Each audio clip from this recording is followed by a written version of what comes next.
Good evening mga kapatid. Ang sabi dito, mga kapatid, huwag kayong magsiraan sa isa't isa. Ang naninira o humahatol sa kanyang kapatid ay naninira at humahatol sa kautusan.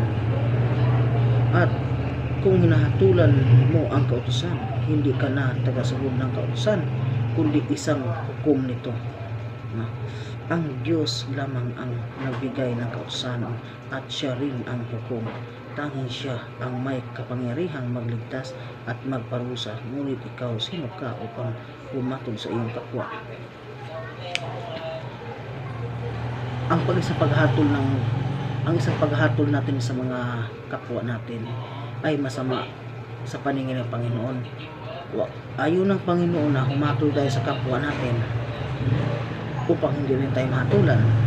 Kasi ang Panginoon gusto niya maligtas tayo eh. Huwag tayo humatol sa taong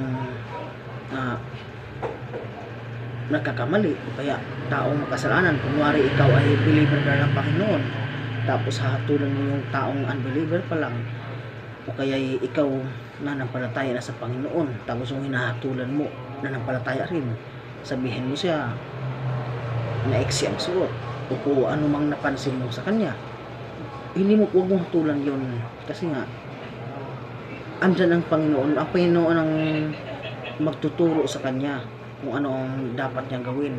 Huwag natin i-judge ang tao na hindi nakakaalam ng tama at mali. Huwag natin i-judge ang tao na hindi naman nila malinaw na naunawaan ang mga mensahe na naririnig nila, hindi nila unawaan ng maayos yun. Kung ikaw na nakakaalam ng tama at mali, pwede mo siyang turuan at pwede mong ipaunawa sa kanya ang mga mali niya, pero huwag mo siyang pagsabihan mismo sa harap-harapan na mapahiya sa maraming tao. Kasi ang kalabasan mo, nagmamataas tayo sa sarili natin. Kaya ang gagawin natin kapatid, ipagdasal natin ang kapatid natin na may ganong pag-uugali o kaya may ganong mga namumuhay pa sa makalupang bagay. Huwag nating i-judge sila, kundi tulungan pa natin, ipanalangin natin sa Panginoon upang sila naman ay maiangat at tatanggapin si Jesus Christ sa kanilang puso ng buong buo at ng pagkukulang. Kasi ang Panginoon lang talaga ang may karapatang humatol. Siya ang nagmamay-ari ng kautusan na ibinigay na sa atin upang sundin natin yon. Kaya wala talaga tayong karapatang humatol sa kapwa natin. Ano mang ginagawa niya, ano mang mali na ginagawa niya, pwede natin ipagdasal siya sa Panginoon, pwede nating pwede nyung pag-usapan, pwede siyang dalhin sa mga Bible study upang lumago. Maaari din siyang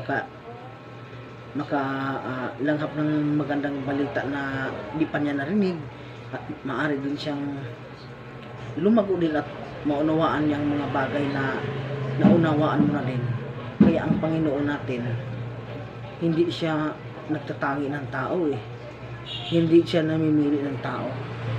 Kung tutusin pa nga, yung mga ganyan tao, mga makasalanan,